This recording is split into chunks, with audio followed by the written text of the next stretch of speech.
국가정보 단위 안에서 이런 위기 상황을 겪으면서 나름대로의 방법들을 모색하고 또 현장에서 그 많은 이제 노력들을 해왔다고 생각합니다. 그런 측면에서 저는 그래도 잘하고 있다라는 걸로 좀 스스로 또 우리 모두를 격려하고 싶습니다. 중간지원 조직이 정책의 흐름 그리고 마을 정책들을 실제적으로 현장에서의 경험치를 바탕으로 해서 풀어내는 곳 그리고 그 해결 방안들을 찾아내는 곳으로서 저는 이제 중간지원 조직이 해야 되는 역할이라고 생각을 하고 있는데요. 그 관점에서 우리가 마을에서 이런 지역 재난 위기가 발생했을 때 어떤 방식으로 또 지역과 마을 공동체는 작동을 해야 되는지 그리고 어떤 실천들이 있어야 되는지를 그 관점에서 이야기하도록 하겠습니다. 예, 보이시죠? 지역 네트워크를 통한 공동체 간 연계 앞에 발제하시고 또 하셨던 세 분의 선생님들이 그 중요성을 말씀해 주듯이 저희도 그러한 부분들에 있어서 중간지원 조직으로서 또 이제 많은 고민들을 해왔었는데요. 그러면서 이번에 저희가 고민했던 것들이 어느 정도 지역사회 안에서 조금은 효과적인 부분들이 있지 않았을까라는 생각이 듭니다. 은평 같은 경우는 이렇게 각 동마다 동별 네트워크가 있습니다. 그래서 그 동별 네트워크들에 대한 자원조사들 그리고 어떤 협력 체계를 구축할 수 있는지를 2017년 그러니까 그 전에는 마을넷이었고 그 마을넷들을 좀 촘촘하게 만들어 보자라는 측면으로 동별 네트워크를 형성하고 지원하는 측면으로 그동안 활동들을 지원하여 왔습니다. 그래서 이러한 동별 네트워크를 바탕으로 저희가 지역 네트워크를 통한 공동체 간 연계로 펼쳐내었는데요. 그동안 이제 지역사회 안에서 우리가 지금 코로나를 겪으면서 가장 문제가 됐던 것은 지역사회 감염에 대한 막연한 두려움이나 또는 근거 없는 악성 소문 또는 잘못된 전파를 타고 흘러나오는 무분별한 그런 정보로 해서 불신 불안을 아주 최고치에 달하는 그런 시점이었습니다. 그래서 이러한 것들을 조금 걸어내고 최소화시킬 수 있는 방법은 무엇일까? 그래서 이런 동네 넷을 통해서 미리 민간협력 TF 소통체계에서 제공된 공식적인 정보들을 전달하고 좀 다독이면서 우리가 함께 극복할 수 있는 그런 힘들을 키워보는 역할로서 작동을 되기도 했고요. 두 번째로는 감염병의 심리적 공포와 분노들이 이제 만연되어 있는데 어떻게 하면 우리 공동체가 서로 돕고 존중하면서 따뜻하게 감싸는 돌봄의 문화를 좀 만들어 갈 것인가. 그리고 한편으로는 심리 면역도 키워보고 회복 탄력성을 높여보자라는 측면으로 저희가 이제 실험적인 부분들 그리고 앞에서 지역사회 안에서 다양하게 지원되어 왔던 활동들을 독려하게 되었는데요. 그것은 이제 뭐 안부 전화를 한다든지 마스크 나눔을 한다든지 또 미담 사례로 해서 좀 그 심리 면역들을 키워본다라든지 그리고 그 소원했던 그런 이웃들에게 소식도 한번 전해본다는 그런 강내영 선생님 말씀하셨던 것처럼 온라인상으로 대신하지 못하는 그 아날로그적인 그런 방법들을 좀 고민하기도 했었고요. 그리고 온라인, 오프라인을 통해서 이제 그런 아까 동네넷 활성화를 통해서 이런 활동들도 했었습니다. 그래서 16개 동네넷에 되어 있는 그 카톡방을 통해 가지고 계속 정보들을 제공하기도 했었고 또 슬기로운 방구석 생활이라는 측면에서 좀 우리가 어떻게 집에서 잘 지내고 있는지를 계속 알리는 역할들, 서로 안부를 묻는 것, 그리고 그러한 사례들을 좀 확장시키기 위해서 이런 네트워크 안에도 계속 공유하고 또 확산시키는 작업들을 계속 해왔습니다. 실제적으로 그 동별 네트워크 안에서 이런 코로나를 극복하기 위한 그 활동으로 해서 소상공인과 정나누기 이런 프로젝트를 진행하기도 했었는데요. 이런 다양한 사례들도 있었고요. 주변의 각 동에 기반한 소상공인들을 만나서 또 그 식물을 같이 만드는 것들을 이웃들에게 전하고 또 힘내시기를 서로 안부도 묻고 용기를 북돋아주는 활동들도 했었습니다. 공동체 강화를 위한 실천 사업으로서 정나눔 마스크를 만들었는데요. 이 정나눔 마스크를 이제 전 지역적으로 확산이 됐었는데 사실은 지역 위기에 대응하고 공동체를 강화할 수 있는 작은 실천으로 감염 예방에 반드시 필요한 이런 마스크를 건강 취약계층에 또는 소외된 이웃과 함께 나누자라는 측면으로 있었습니다. 그것을 전 지역을 커버한다라는 측면이 아니고 이러한 활동들의 선한 영향력의 확산이라는 측면에서 우리가 좀 발현하고 그 발현되어진 것들을 마을 곳곳에 좀 확산하는 측면으로 그런 활동들을 좀 했었고요. 동마다 네트워크마다 이런 어려움들을 마을에다가 발신했을 때 마을이 기꺼운 마음으로 품도 내고 또 그 마음을 보탰던 이 상황들을 제가 사례로 가지고 왔습니다. 두 번째로는 가만히 생각해 봤습니다. 우리 공동체가 할 수 있는 일들이 무엇이 있을까? 코로나 시기에 맞춰서 중간 지원 조직인 그 마을 공동체 지원센터는 코로나 때문에가 아니고 코로나임에도 불구하고 우리가 지역 공동체를 어떻게 강화하고 우리 스스로에게 이런 현명하게 또는 이 위기를 잘 대처할 수 있을까를 계속 고민하는 시점에서 여러 가지 실험적인 활동들 그리고 사업들을 펼쳐왔었는데요.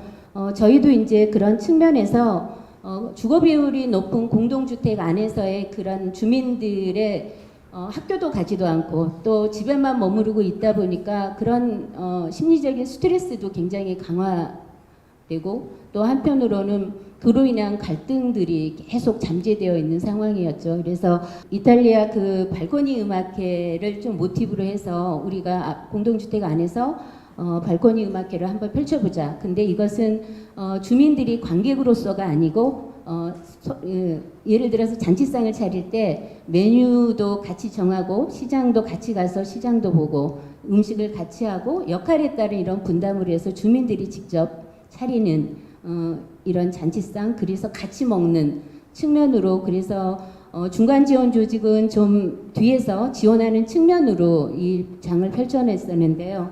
사실은 이런 발코니 음악회 재능 기부로 하고 또 많은 그 사회적 거리두기를 하되 물리적 거리두기는 하되 심리적인 그런 좀 마음은 더 가까이 하자라는 측면으로 했었는데요. 이거보다도 더 굉장히 그 방향을 잃었던 것은 봄꽃은 사연을 실 거였어요. 그동안 저희는 사실 이제 강진 화훼농가 돕기 일환으로 해서 봄꽃 나누기를 지원하기는 했었지만 이로 인해서 그동안 살면서 이웃에게 했던 그런 마음의 불편함들 그리고 이런 갈등들을 마음으로 고마움도 표하고 감사함 또는 미안함을 표하는 과정 안에서 굉장히 놀라운 그런 감동의 그런 효과들이 나타났었거든요. 코로나의 확진 이제 자가격리 중인 이웃에게 먹을거리를 문 앞에다 걸어주면서 힘내시라고 독려하는 그런 이웃들의 모습들이 좀 감동으로도 오고 또한 그런 미담들이 아파트 안에 펴지면서 그런 미담들을 그 오래도록 걸어놓고 서로 간에 이런 활동들로 확장시켜 보겠다라고 하는 그런 사례들을 보면서 굉장히 중요함을 느꼈던 활동이기도 했습니다. 계속 한 두 아파트 정도를 진행했었는데요. 저희가 지금 이런 코로나들을 겪으면서 또 이런 지역 위기 상황을 겪으면서 중간 지원 조직으로서 많은 그 활동들에 대한 생각들을 하게 되었습니다. 늘 우리는 거대 담론적으로 이론을 이야기하고 해야 된다라고 말은 하지만 실제적으로 누가 할 것이냐에 대한 문제들을 고민해 보지는 않고 있지 않을까라는 생각이 들었습니다. 그래서 이런 일련의 과정들을 겪으면서 저희는 문제의식들을 좀 가졌어요. 국가 단위 안에서 해야 될 역할에 대한 부분들 그리고 중간 지원 조직으로서 지자체 정부가 하는 역할에 대한 것 그리고 시민사회가 하는 역할에 대한 구분들이 명확하지 않음에 대한 혼선 그리고 그럼으로 인해서 물론 좋은 사례들도 많고 그런 관계망들을 만들어야 된다라는 기준 안에서 많은 가르침들도 있었지만 저는 시민 주도의 자발적인 이런 과정 안에서 가장 아쉬웠던 거는 행정이 그 시민 주도의 자발성들을 훼손하지 않은 그런 관이었으면 좋겠다라는 생각을 하게 되었어요. 예를 들면 마스크를 만든다는 것들이 주민 자율성에 맡긴다라고 하면 행정은 그것을 더 확산해서 많은 사람들이 그 마스크를 만들게 할 것이 아니고 그 단위 상위 단위 안에서 지역사회 그 사회적 경제라든지 마을 기업들에게 그 일감을 줘서 좀 그 상권을 살릴 수 있는 방안들을 고민해야 되지 않을까라는 측면에서 많은 이제 생각들을 하게 되었었거든요. 일테면 저희가 이런 과정들을 일련의 과정들을 거치면서 그래 그러면은 지역 단위 안에서 또는 중간 조직으로서 마을 지원센터가 어떤 방식으로 일을 할 건데 라는 측면에 있어서 저는 이렇게 좀 제안을 드리고 싶고 또 은평은 이렇게 이제 하려고 합니다. 일단은 그 동별 네트워크를 좀 강화시켜야 된다. 사실은 이 동네넷 활성화를 한다라는 측면에서는 좀 이제는 세계화를 떠나서 이제 지역화돼 있는 거고 그래서 전환 마을들을 계속 고민하게 되는데요. 이런 이제 생활 단위의 마을넷을 구축할 필요가 있겠다. 그리고 이러한 등장한 주민들이 동단위의 관계망들이 형성하고 그 동단위의 생활을 환경을 좀 바꿔보고 또 개선해보고자 하는 주민 참여를 바탕으로 한 주민자치회가 좀 더 무르익고 그런 주민자치에 기반한 지역 또는 마을 안에서의 삶이 좀 질이 나아지는 그런 방향으로 만들어가는 것들이 우리가 역할들이지 않을까라는 측면에서 동단위의 그 주민 관계망들을 많이 이제 확보해야 된다. 그래서 멀게 전 자치구적인 부분보다는 내가 살고 있는 근린생활권 안에서의 마을 만들기. 그래서 그런 주민들의 참여를 좀 더 높이고 그런 참여를 바탕으로 해서 돌봄과 아까 언급되어졌던 돌봄과 돌봄의 문화를 좀 만들어가는 것. 이런 돌봄의 문화를 만드는 과정 안에서 은평 같은 경우는 의료사업을 중심으로 해서 돌봄 네트워크를 지금 구성하고 있는데요. 이 단위 안에는 마을도 들어가 있고 사회적 경제도 들어있고 의료사업도 지금 그리고 그 안에서 다른 각기 다양한 전문가들이 그 활동에 대해서 같이 고민을 하고 있습니다. 아까 말씀하신 대로 탈시설 문제들 또 1인 가구 돌봄의 문제들 그리고 고령화되어지는 사회에서 이것이 이제 그냥 그 어르신을 돌본다는 측면이 아니고 이제는 그 가족까지도 같이 함께 돌봐야 되는 같이 돌봄의 문제들을 우리는 이제 고민해 봐야 되지 않을까. 그것이 동 기반한 활동들이었으면 좋겠고 지역에 기반한 활동이었으면 좋겠다. 그리고 무엇보다도 마을넷이나 그런 마을 공동체들의 연계들을 지원하는 촘촘한 그런 활동들이 무르익고 연결되어졌으면 좋겠다. 그리고 이런 재난과 같은 긴급한 상황에서 그 네트워크를 가동시킬 수 있는 이런 기반들이 만들어졌으면 좋겠다라는 생각이 필요하고 말씀하신 대로 지역력이 그래서 필요하다라고 저는 생각합니다. 그래서 아까 무엇보다도 다양한 민간 네트워크의 활성화를 통해서 민간의 그 파트너십이 구축이 돼야 되고 무엇보다도 아까 발제자님이 말씀하셨죠. 정보의 쏠림 현상으로 그 정보를 받지 못하는 사람들이 그 보호를 못 받고 있다라는 것들로 볼 때는 동별 네트워크를 강화시키는 방안들이 그리고 그 뒤에 촘촘한 조금 더 촘촘한 네트워크들을 만들 수 있는 여지를 만들어 갈 수 있지 않을까라는 생각이 들고 무엇보다도 그러한 이제 현장에서의 다양한 이런 문제들을 발판으로 해서 우리가 동단위 주민참여 정책들이 연계되고 협력돼야 된다. 그래서 그것은 마을 공동체를 바탕으로 한 또 주민자치의 활성화를 통해서도 가능할 수도 있겠다라는 생각이 듭니다. 그래서 일상적인 그 거버넌스 형태를 구축하는 거, 재난 및 지역 문제에 대해서 대체 능력을 좀 배양하고 아까 말씀하셨던 대로 상시적인 그 거버넌스 체계를 구축할 수 있는 체계가 되지 않을까 그런 생각을 하게 되었습니다. 이제는 거두담론적인 이론적인 이야기는 그만하자. 그러면 우리가 지역사회 안에서 또는 그 동에서 또는 자치구 안에서도 다양한 활동들 또 그동안 많은 가치에 대해서 논의하고 함께 고민해 왔다. 그리고 이제는 바로 실천해야 될 때라고 생각합니다.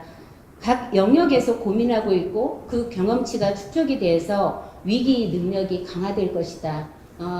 그리고 그런 부분에 있어서 당사자 중심의 협력 체계를 만들어낸다라는 그 관점의 의미는 내가 이 지역사회에서 살고 있는데 좀 더 나의 생각들이 반영이 되고 나의 주도성들이 여기에 입혀진다라고 하면은 그것은 가능할 것이다 라는 생각이 듭니다.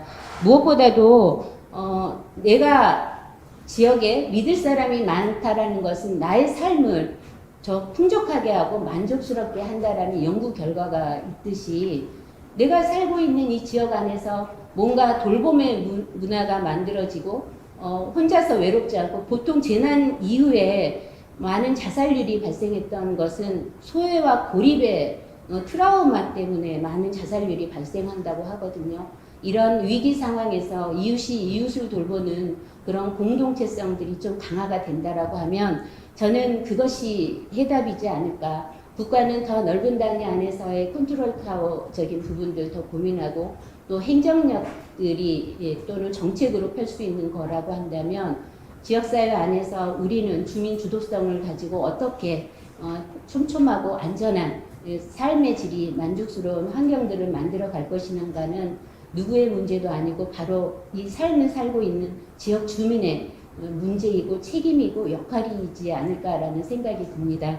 그런 면에서 좀 할 수 있으면 좋겠다. 그래서 앞으로 아까 우리 강내용 대표님도 말씀했듯이 기후 위기에 대응하는 마을 실천들 앞으로 이제 계속 더 빈번하게 발생할 것이다. 이런 문제들 발생할 때마다 데일밴드식으로 뭔가 이렇게 붙여놓고 그 상태만 막아내는 그런 방법으로 갈 것이냐 아니면 미리 대응할 것이냐. 미리 대응하는 문제들은 우리가 실천할 수 있는 것들이 있겠다. 기후위기에 대응해서 우리가 작은 실천들 환경운동을 한다든지 아니면은 또 지역 안전재난에 대해서 마을 곳곳을 돌아보면서 우리가 안전에 취약한 곳을 좀 찾아내기도 한다라든지 또는 그런 안전망들을 만들어 가기 위해서 촘촘한 주민관계망을 만들어내는 것들이 그런 예방 활동들이 이제는 필요할 때라는 생각이 듭니다. 그래서 저는 요청하고 싶습니다. 지역사회 위기에 대응하는 마을 공동 실천 계획 지금 바로 우리가 실천해야 될 때라고 생각합니다. 이상입니다.